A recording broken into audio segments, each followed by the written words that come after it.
ಬೀದರ್ ಸಂಚಾರಕ್ಕೆ ಅಡ್ಡಿ ಅನಧಿಕೃತ ಅಂಗಡಿ ವಾಹನ ತೆರವು. ಬೀದರ್ ಜಿಲ್ಲೆ ಬಾಬಾದಿಂದ ಹಳೆ ಬಸ್ ನಿಲ್ದಾಣದಿಂದ ಬಸವರಾಜ್ ಚೌಕ್, ಗಾಂಧಿ ಚೌಕ್,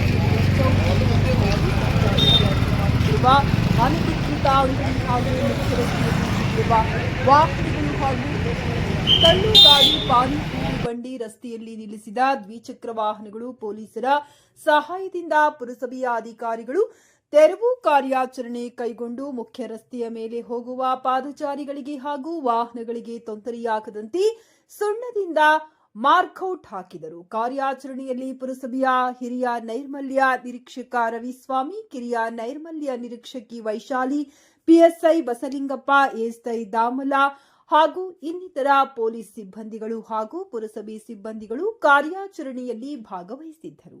ವರದಿ ಶ್ರೀಮಂತರಾವ್ ಇಂಜೂರೆ.